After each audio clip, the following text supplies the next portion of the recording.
Oo, ano yan, Renz? Yan. Tsaka to, mga urgent sa accounting, marketing. Anong gagawin ko dito?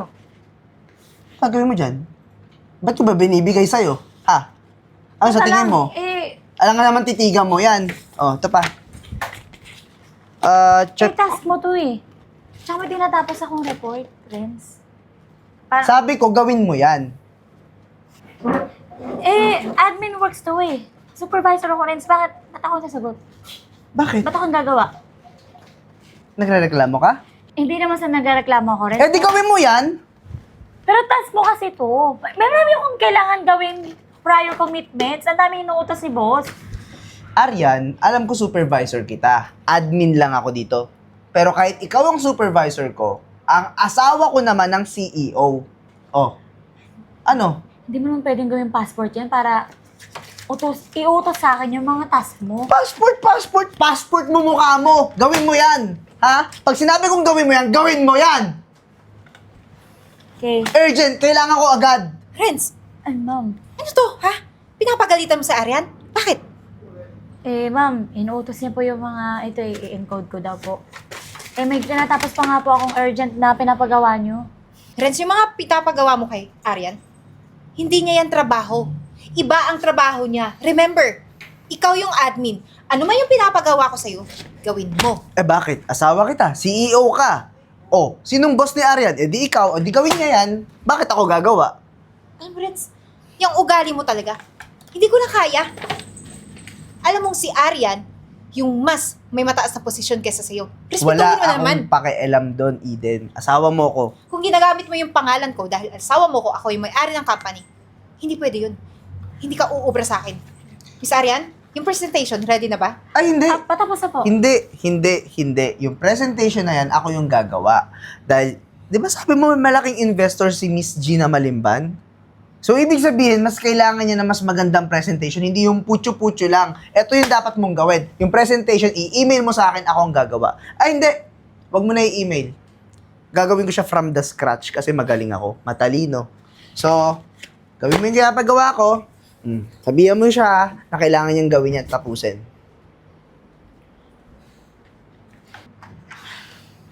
Pasensya ka na, Miss Aryan, ha? Ako nang tatrabaho nito, basta yung sinasabi kong presentation, dapat ready na yan. Kasi, alam mo naman, itong lahat ng to nakasalalay para sa promotion mo. At Okay. yung investor natin, siya yung pinakamalaking investor natin since then. Noted po, ma'am. Wag po kayo mag-alala. I'll do my best po. I trust you. Thank you po. Sige na, trabaho ka na dyan.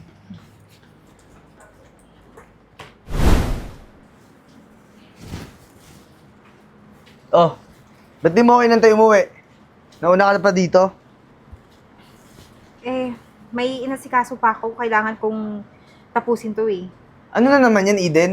Puro ka asikaso nung kung ano-ano. Oh, yung promotion Running for promotion yung Aryan na yon. Pinagpipilian kaming dalawa. Oh, ikaw yung CEO, asawa kita, ikaw yung may kapangyarihan, dapat sa akin mapunta yung promotion. Renz, hindi naman ganun yun. Siyempre, patas ako. Sa company ko, dapat alam ko kung sino yung nagtatrabaho na maayos. Oh, sa tono ng pananalita mo, parang si Aryan yung gusto mong i-promote O ano? Kapatid mo nga ako, Eden. Ako yung dapat ma-promote hindi si Aryan. Renz, ano ba to? Pinipersonal mo ba yung lahat? Ikaw yung nagpe-personal. Dapat ako yung ma-promote mo kasi ako yung asawa mo eh. Hindi porket asawa kita, ikaw ipopromote. Ikaw yung CEO ng company. Alam ko yun, pero hindi ganun kadali na ikaw mismo i-promote ko na nakikita kung hindi mo naman inaayos yung trabaho mo, Renz. Alam mo, ikaw, Eden, napapansin kita pag nasa office tayo Kala mo kung sino kang umasta doon. Ano, parang, alam mo ba yung sinasabi mo? Oo! Pag nasa office tayo, parang baliwala lang ako doon. Ang yabang-yabang mo. Pag dito tayo sa bahay ngayon, teritoryo ko to. Sino susundin mo? Dapat ako. Renz, hindi nga yun ganun. Ayoko namang masayang din yung mga pinaghirapan ng iba nating empleyado. Alam mo, CEO ka, pero ang tanga mo. Ipopromote mo yung ibang tao? Ako yung asawa mo eh. Dapat hindi si Aryan yung ma-promote. Kung pinapanigan mo man siya, ako dapat yung ma-promote, Eden, sa akin yun. Naiintindihan mo? Renz, nasa akin pa rin yung desisyon. Hindi mo yun dapat... Kailangan kong marinig na sa akin yung promotion. Ano? Ipopromote mo ako, hihiwalayan kita. Bukas na yung announcement. pag hindi ko narinig yung pangalan ko bukas ng promotion na yan, wala ka ng asawa.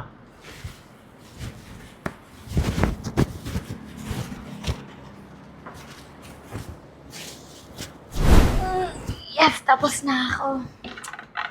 Tingnan na lang ako ng presentation mamaya. Lord, thank you po. Oh, Renz, bakit? Tatanong ko lang sana kung tapos na yung presentation na ginawa mo Ito, kakatapos ko lang ba? para sa conference meeting mamaya. Mm-mm. Patingin? Oo, nga nun, tapos mo na. Nag-print ka ng hard copy? Hindi pa. Magpiprint pa lang ako. Bibigay So ko sa lahat mga ng client kopya namin. nandiyan dyan sa laptop? Oh, yes. Why? Anong gagawin mo? Ikaw Ako ang magpiprint? magpe-present. Thank you. Teka lang. Ikaw magpa-present. Bingi ka? Bakit? Sabi ko, ako yung magpe-present ng presentation na ginawa mo. Naintindihan mo? Pinaghirapan ko to eh. Wala akong pake kahit pinaghirapan mo to, ha? Ako ang magpe-present. Sa akin dapat ma-impress si Miss Gina Malimban, hindi sa'yo. Pero Renz, ako ang nagpuyat. Ako hindi natulog. Nang dire-diretso. Tapos, ikaw lang yung makikinabang? Hindi mo alam yung mga details akong dyan eh. Pake. Wala akong pake kahit napuyat ka, kahit tumirik yung mata mo, kahit ilang kape yung ininom mo matapos lang yung presentation na to. Kasi, dapat sa akin mapunta yung promotion, hindi sa'yo. Renz, kung gusto mo magpa-impress, pwede ka naman gumawa. Hindi naman sa ganyang paraan. Akong naghirap dyan, tapos ikaw lang yung mag-grab ng credits. Asawa ako ng CEO, baka nakakalimutan ano mo. naman ngayon? O pwede kitang ipatanggal. Ano, nagre-reklamo ka? Ha? Pag sinabi kong ako yung magpe-present, ako. Ngayon, ang i-advise ko lang siguro sa'yo, mas magandang huwag ka na umattend ng conference meeting mamaya. Kasi magmumukha ka lang tanga doon. Di ba wala kang tulog? O ngayon, matulog ka. Doon ka matulog sa sleeping quarters. Mas maganda, huwag ka na rin gumising. Kasi sasama lang yung loob mo. Sa akin mapupunta yung promotion, hindi sa'yo. Good night. Sumasamang itong taong to. Miss Arian, My apologies, ma'am. I wasn't able to finish my presentation. Miss Arian, nag-expect ako sa'yo na magagawa mo to at mai-impress mo yung investor natin. I'm sorry Seryoso po. ka ba? Araw mismo ng presentation, hindi ka prepared. Shame on you, Aryan. Miss Gina, I really do apologize on behalf of Aryan na hindi siya prepared sa araw na to. Mismong presentation, pinapahiya mo yung sarili mo at yung kumpanya natin. Andiyan si Miss Gina, oh. Isang malaking investor na pwedeng umatras dahil hindi ka prepared. Ano yan? Ganyan ka katanga, Aryan? No, sir. But, Miss Gina, don't worry. Kasi andito ako. I will definitely save the day. Kasi ako yung pinakamagaling dito sa company and ako yung pinakamatalino. Umalis ka nga dyan. Umalis ka. Tabi, tabi, tabi. Wala kang bilang. Ay, nako. So, Miss Gina, again, my name is Renz and I'm really happy na andito po kayo ngayon sa company. And as you can see dito sa presentation ko ngayon, this is our marketing strategy diagram kung saan we have the plan, research, channel, target, and promotion that will definitely help your company to provide more customers. So, makikita nyo dyan yung formula and I will discuss furthermore kung paano pa namin kayo mai-impress and mapapapayag para ma-close yung deal natin. And that's it for our presentation. Anong masasabi niyo, Miss Gina? Sobrang na-impress ako, Sir Layog. At dahil dyan, hindi lang siguro ito ang first time na mag invest ako dito sa kumpanya nyo. Sasabihin ko pa to sa mga amiga ko at i-encourage ko rin sila para mag-invest dito. Naku, Miss Gina, sobrang hindi kayo magsisisi kasi etong presentation na to, magagawa natin agad straight away. Tapos eto, si Aryan na pinahaya yung sarili niya, for sure, mawawala na siya ng trabaho. Tama ba, Miss Eden? Well, let's see. So, Miss Gina, do we have a deal? Of course, we're closing the deal. Congratulations! Thank you po. So I think, meeting adjourned? let's go back to our work. Ma'am Gina, thank you so much po. Thank you so much.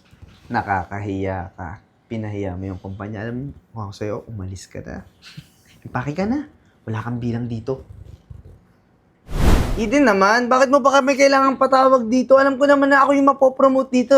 Aking asawa? Pinatawag mo pa tong kutong lupa na to dito? Of course, gusto kong marinig yung dalawa, yung magandang feedback ni Miss Gina sa atin. So sinabi niya na willing siyang mag-invest sa company natin ng worth 10 million pesos for the marketing package and advertising. Wow! Congratulations to me! Kasi ako ang dahilan kung bakit niya nagustuhan yung presentations, tama? So, natuwa si Miss Gina, gusto niya mag-invest, that's a win! Yes. And ikaw, bakit kailangan niya pa nandito? Pwede naman tayong dalawa na lang yung mag-usap eh. O, di ba? Hindi natin kailangan tong kutong lupa na to sa meeting nating dalawang mag-asawa. Kasi, pwede naman natin pag-usapan na yung 10 million na investment. Kayang-kaya ko yan. Kanina nga, di ba, sa conference meeting. Walang nasagot tong, nagmukha siyang bobo. Sa bagay. Sorry for the term ha, pero nagmukha talaga siyang tanga. Mukha siyang bobo. Wala siyang masagot kanina. Okay. Yeah, May sasabihin ka pa ba? it means, paalisin mo na to. Hindi Hindi. natin siya kailangan dito. Hindi pa ako tapos sa sasabihin ko. Sabi ni Miss Gina na dahil sa nangyaring ito, pwede pa niya tayong ipakilala sa marami niyang kakilalang business owners. So, ibig sabihin, kapag nangyari yon, mas lalago pa itong company natin. Kaya, congratulations sa ating lahat. Especially sa'yo, Miss Arian. Sa kanya? Bakit po, ma'am? Alam ko naman lahat nangyayari dito eh. Alam kong asawa ko si Renz, pero ayokong magpatuloy yung mga ginagawa niya sa inyo at sa iba mong kasama. Ang ibig mong sabihin? Alam ko yung lahat, Renz. Yung presentation na yun, hindi yun sa'yo. Ninakaw mo yun ka, Miss Arian. Anong gagawin mo? Tinatakot mo ko? Anong sarili mong gagawin mo? company? Manahimik ka. Wala kang karapatan na tratuhin ako ng ganyan dito sa sarili kong kumpanya. Ibigay mo sa akin yung promotion. Hindi. Ang gusto ko ngayon, Asawa mo ko! talaga namang ang kapal na mukha mo. Matapos mong kunin yung presentation ni Miss Arian, ngayon, ako naman yung tatakutin mo. Ibigay mo sa akin yung promotion, sabi ko! Walang mangyayaring promotion sa'yo. Dahil deserve yun ni Miss Arian. Kaya kung ako sa'yo, umalis ka na dito. Kung hindi, ididemanda kita. Kasi ang laki ng kamalian ang ginawa mo dito sa company ko. Sinabi ko sa'yo, pag pinromote mo yung babaeng to, mawawalan ka ng asawa. Ano? Pipiliin mo ba siya o ako? Hindi ako takot na mawala ng asawa. Asawa ka lang. Pero itong company na pinundar ko, hindi ko hahayaang mawala ng dahil sa'yo. Huwag kang mag-alala. Asikasuhin ko agad yung annulment papers natin. Nang sa ganun, maging malaya na ako sa'yo. Ano? May sasabihin ka pa ba? O gusto mong i-anunsyo ko sa buong company yung nangyaring to? Ang asawa ko ay isang magnanakaw. Tanda mo to. Babagsak yung kumpanya mo. Pagkakatiwalaan mo, wala namang utak yan. Oh, yan. Magsama kayo. Yan. Oh. Pasensya ka na, Miss Arian. Umabot tayo sa ganitong sitwasyon. Pinatagal ko pa kahit alam ko na yung nangyayari dati pa. Sinuguro ko lang na may matibay akong ebidensya laban doon sa asawa ko. Pasensya na din po, ma'am, ha? Hindi ko naman po intensyon na magkagulo kayo ng mister mo. Pero nagpapasalamat po ako kasi hindi mo tinolerate yung mga masama niyang gawain. Akala ko po kasi dati, dahil asawa mo siya, pagtatakpan mo eh. Pero naniniwala pa rin po ako na may mabuting tao. At kayo po yun. Maraming salamat ha. Alam ko naipit ka sa sitwasyon between sa amin ng asawa ko. Pero ngayon nawala na siya. Wala nang mananakit sa'yo. Wala nang mandalait. Kasi alam ko, mas magaling ka kaysa sa kanya. Maraming po salamat po kasi nakita niyo po yung potential ko. Huwag po kayong mag-alala. Pagbubutihan ko pa po dito sa company para mas marami pa tayong deal na ma-close. Mas marami pang investor mag-invest dito. Alam mo, dati pa ako may tiwala sa'yo. Kaya ngayon, na ikaw na yung bagong General Marketing Manager, talagang wala na akong masasabi. Talaga po ba? Oo naman. Imposible ba yun? Sa pinapakita mo pa lang dito sa company ko, sapat na yun. Pero deserve mo naman to. Maraming salamat po, ma'am. Pagbubutihan ko pa po. Congratulations. Thank you po. O sige na, mamaya, magbibigay tayo ng maliit na victory party para sa'yo. Salamat po. O sige, back to work na. Okay po.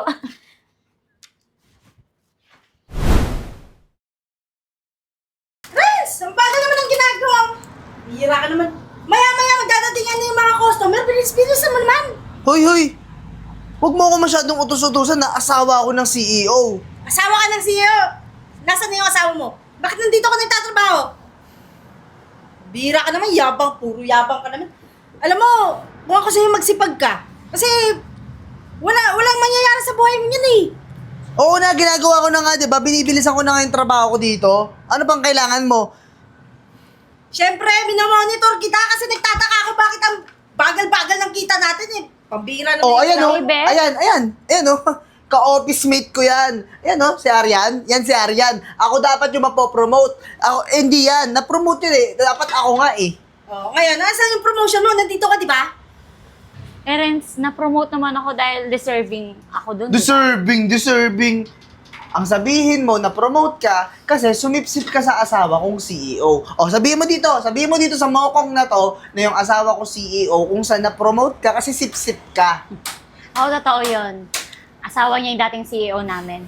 Pero, hindi na ngayon. Ha?